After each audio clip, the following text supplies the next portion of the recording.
Karina Gould, after having spent 7 years in the cabinet with Justin Trudeau, has decided that she wants to listen to Canadians now, despite all of the bullying and all the abuse that she has visited upon their heads and their lives. Welcome to the Canadian Shield. My name's Sterling. I'm your host.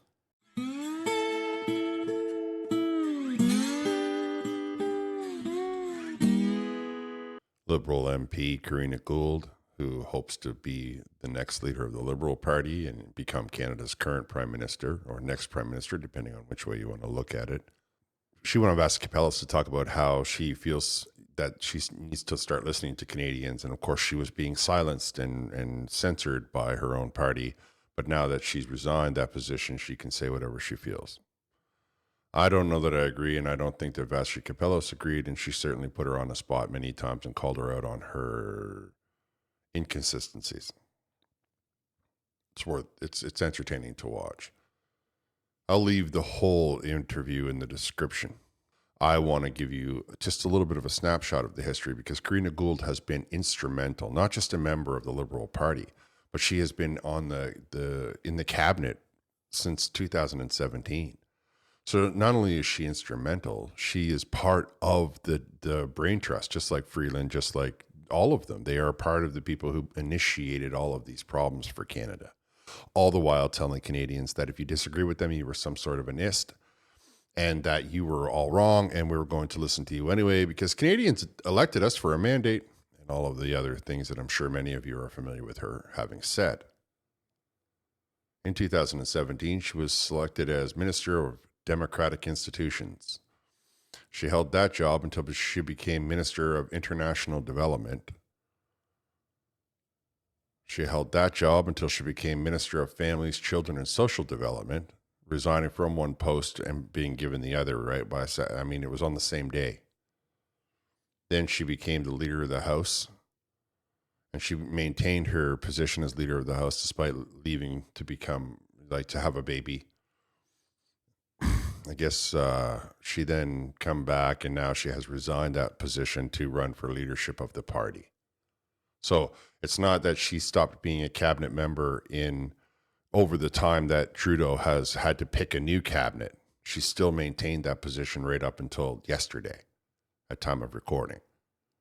In addition to that, not only is she a member of the WEF, this is the minister that came in, dropped off the $61 billion over budget fall economic statement, spoke only to the House briefly and in French, and then immediately ran up the stairs and out of the room so that there could be no debate on this document. As I said, I'll leave links in the description to the interview. Now, she opened up asking her a couple of straightforward questions. 2 MPs supporting you and no cabinet ministers. If your colleagues don't think you should lead the party, why should members? Well, because, look, it's great that my caucus colleagues are coming out in support of other candidates. I think that's a good thing. I think that we need to have a vibrant party. But at the end of the day, it's the party membership that decides who the leader of the party is. And what I can tell you is that I am hearing from people right across this country who are signing up to the party for the first time or the first time in years because they're excited about my candidacy. I got to tell you, I believe that. I believe that she's got all kinds of extremists signing up for her party because the Liberal Party is the party of extremists, that the ones that are really melting down over Pierre Poilievre or Donald Trump are going to jump right on the bandwagon of Karina Gould. And I believe that it'll be Karina Gould over the others because she fits the demographic. I've listened to you on 2 occasions since you initially announced your candidacy say that Canadians have lost trust in the Liberal Party. What responsibility do you bear for that, given that you've been a member of cabinet since 2017? That's, one of the things that I know is that the reason why people are turning away from us is because they don't feel like we understand the issues that they're living on a day-to-day basis. And we're right back to it. There we hear her talking that the people are turning away from the party because they weren't listening to how people's lives were, being affected by the Liberal policies. They're turning away from the Liberal Party because they're the ones responsible for the destruction of this country. They're the ones responsible for the destruction of the economy of this country. They're the ones that are responsible with their policies for the increase in rents, the increase in food prices. They are responsible for it. To not listen to us on top of that is only made matters worse. But to say to me now, oh, I mean, imagine that your boyfriend comes in the room and says, yeah, I know I ignored you for 8-9 years, and a couple of times I was very rude and abusive, but now I've changed, so take me back. No, I don't think so. I feel that there's no reason for me to listen to what you have to say with anything other than skepticism, because this is a last minute alteration. This is something that's happening in the 11th hour. You all said, oh, let's run for leadership. And then your political pundits your political advisors came forward and said, there is no support for any of you anywhere in this country. Then you got lucky. You got Trump to say the word tariffs and throw a couple of tweets at Justin Trudeau, and now somehow we've all managed to, the mainstream media has managed to derail the conversation away from the things that matter.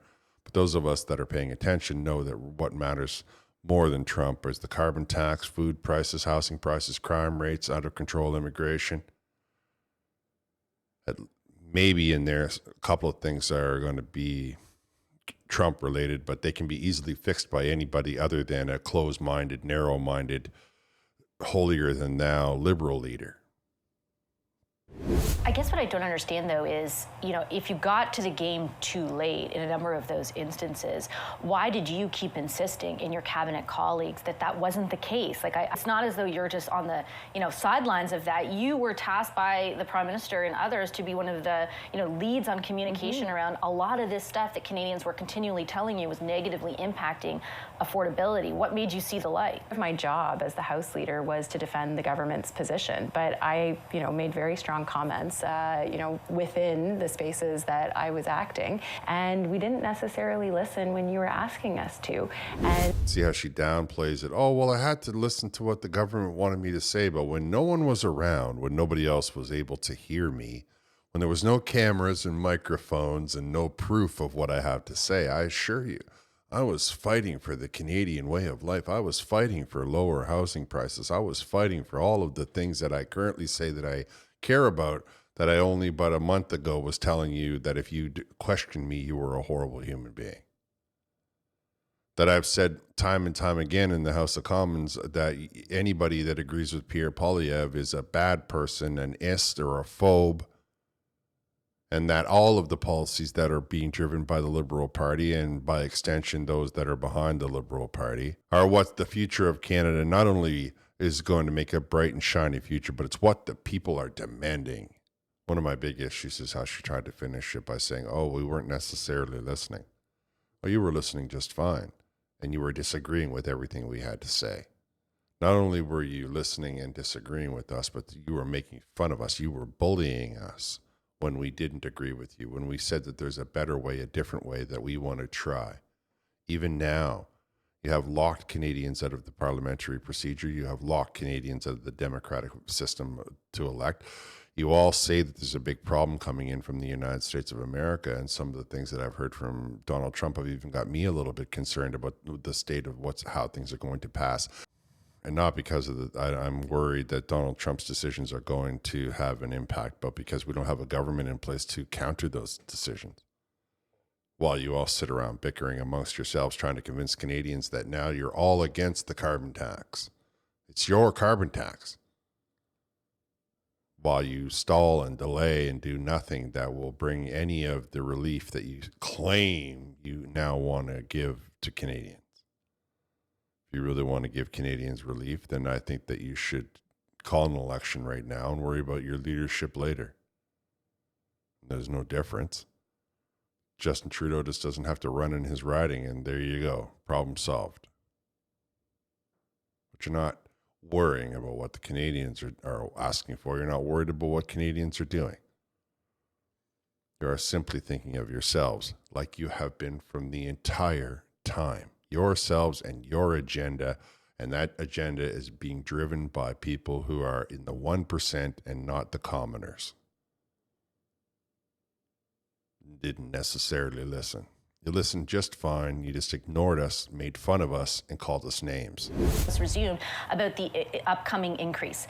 And you said a number of things. It's a really important plank in our plan in the fight against climate change. If it were cut, a lot of these very good jobs that have been attracted to Canada are dependent on the fact that we have a price on pollution. There are real jobs at risk here. Are you now willing to put those jobs at risk? But on the consumer price on pollution, my commitment is to cancel the increase that is planned for April 1st. I think that when we brought in the price on pollution, it was the right decision at the time, but the world has changed. But you insisted for so long that it was the opposite. Like, why should they trust you?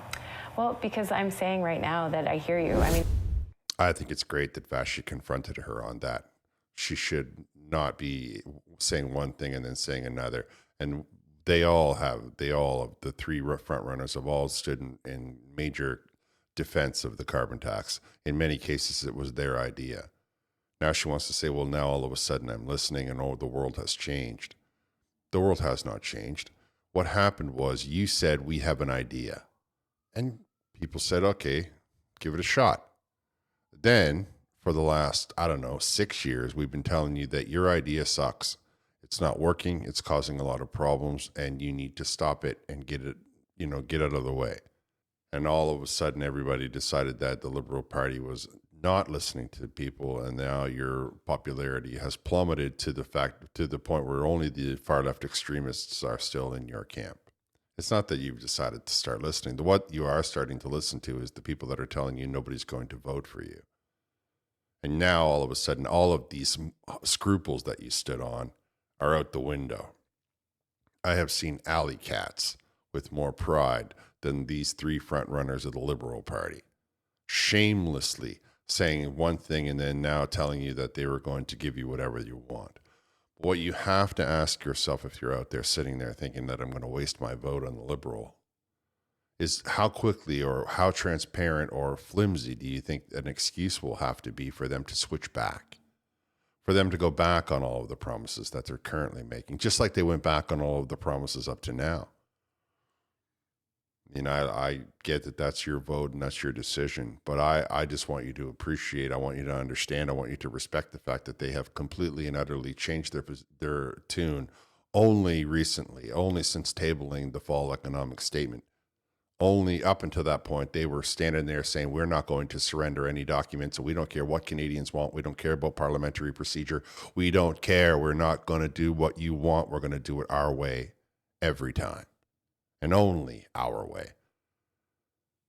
Now they're all like, oh, no, we've changed our minds. Team Canada. I think Team Canada should be led by anybody that's not on the far left. Why are you someone that Donald Trump will listen to? And When a bully asks you for your lunch money, if you give it to them, they don't leave you alone, right? They just come back and shake you down for more.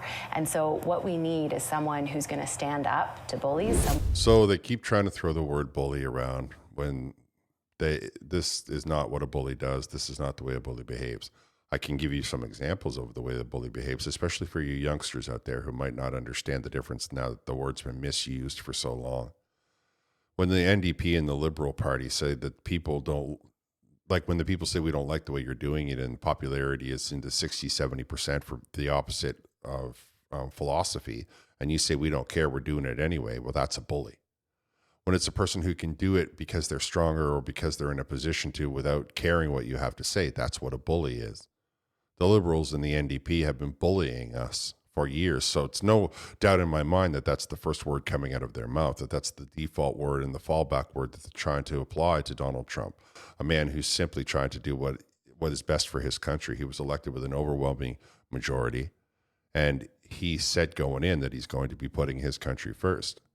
Here we have had 10 years of socialism in Canada, and all of a sudden they don't understand. They don't have any answers to somebody who says that I don't want to play with you anymore. I'm taking my country and I'm going home. And the Liberals have no answers to that. They don't have anything in place. They don't have any infrastructure set up. They don't even have infrastructure set up so that we can start to transport our goods east and west. They destroyed all of that. They destroyed all of that when they made a plan with people that is no longer coming to fruition. And rather than say to themselves that I need to make adjustments and I need to do what needs to be done, they're just saying, well, he's a big mean bully. And if he comes to you and asks you for your lunch money, you have to tell him no. Or he's going to shake you down like some sort of 1930s gangster movie. There's an individual with no idea what it's like to have to confront somebody, with no idea what it's like to have to stand your ground. You're not going to find anybody on the far left that has that capability, because they're just so used to bullying you into getting what they want. They feel like the group mentality is all it requires, that you're going to somehow shake in your boots because they have numbers. But Donald Trump is not shaking in his boots, despite your numbers. What are we doing about it? Well, we're proroguing Parliament so that we can't get a new government in place that will maybe give us the strength and the ability we need to save ourselves a couple of years of hardship. No. We're all sitting around telling you that we're going to do something about it while we do nothing. That sounds like a great approach. And, who can be surprised at the way that the far left has approached everything? When they can't get their own way, they just break it. If it doesn't work the way that they say that they demand, that they're going to bully you or they're going to smash it. Donald Trump is not a bully, and he's not coming for our lunch money. He's simply saying, I'm going to make it so that my country is the one that I worry about. I'm going to invest. I'm going to invite people to come to my country to put their businesses in place. I'm going to not respect this green conspiracy. I'm just going to do it the way that it's always been done. I don't like hearing them use the word bully, because it's not what a bully is. They are the bullies. And so we should recognize that. They have been bullying us for years. We told them what we wanted. We told them not to come into our lives, and they said, you're going to do it our way or else. What would you do to respond that is different than what we're seeing already, that doesn't appear to be working?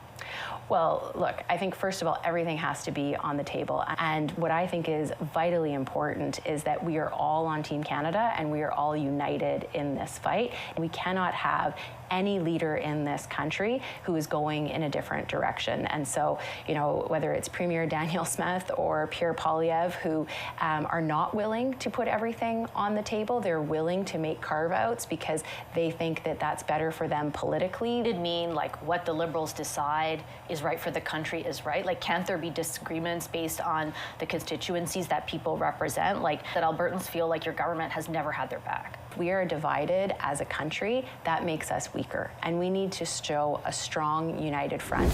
Well, there you have it. It's Team Canada. She's listening, as long as everybody does it her way and only her way. So isn't that what we've been dealing with now over the carbon tax? Isn't that what we've been dealing with over all of the economic policies? Isn't that what we've been dealing with our foreign policies? I mean, that's no different than what she's been saying for 10 years. This is not an individual who's trying to unite the country. This is an individual who says, I'm doing it this way, and if you don't get behind me, then I am going to attack you and bully you. Unbelievable, the tone deaf coming out of these liberal hopefuls. Just ridiculous. Pierre Poilievre and Danielle Smith are only out for their own politics. These are the only two people in the country who are telling you how to solve the problem with the economic destruction that is coming. You're taking it personally, Karina Gould. You're trying to do it by partisanship. And they're just trying to save the country. It's a bit of a contrast there, I know. But perhaps what you should do is resign your position, sit back, and maybe you will learn something. In the auto industry, in forestry, and agriculture, and steel and aluminum, any industry that we have in Canada, the only premier who's not willing to stand up for Canada is Danielle Smith, and I think that's really shameful. Canadians are suffering economically, and they have been for years. Karina Gould just said that she's heard that from people. She said that about a few minutes ago. And her policy is to destroy the economy even more just for spite. Just because she doesn't like Donald Trump, so the rest of us should go hungry while she lives on the tax dollars and the deficits that her government has initiated. Danielle Smith is not prepared to do that. She's not foolish like that. And I think that if you were to get out of the way, if the Liberal Party was to just allow us to have a federal election, Canadians don't agree with you either. They would also elect a government that is willing to work with Donald Trump. I mean, you're not talking about anything. He has enough trees, he says, and he does. Much of the continent is covered in trees, and Canada freaks out every time we try to cut down a tree anyway. Plus, they charge the carbon tax on the cost of the lumber. Most of the things that you just listed off, he is well aware of because he has economic sense. He's not, somebody who just is saying what they want to believe. The man made his money. Car parts are stamped in Canada because we have the raw material. That's what nobody wants to seem to understand. Yeah, they move back and forth across all the time because we we stamp them, we make them here in Canada, then they install them in the States, then they send them back and forth and back and forth. But Donald Trump knows that he has all kinds of steel mills in Pennsylvania that have been mothballed. That with a little bit of fire in them up, he doesn't like with a little bit of oil and elbow grease, he can get those back up and running, and then all of a sudden put Pennsylvania back to work. That will generate more of the economy than anything that Karina Gould is talking about. But we don't have anything in Canada to take up the slack. If the market for America closes to Canada, what position has the Liberal Party and the NDP party with their far left policies, their environmental fanaticism, their zealotry? What have they left us with to make sure that if this happens, we can protect and look after ourselves? Nothing. We have corporations that run almost all the monopolies in this country are corporations. There's no middle class. There's no way to sell our product to anybody else besides the United States. We can't even get it to Mexico, for the love of Pete. Nobody wants to say it out loud, so I will. We send our stuff to China. China sends it back to Mexico. It's ridiculous. And she wants to make it all about some sort of drama that she's going to pick a fight with Donald Trump with the mightiest economy and the mightiest military, arguably, on the face of the earth. Her answer is not, well, I have a new plan to solve the economy. I have a plan to make Canada's own internal economy stronger. I have a plan to reach new markets.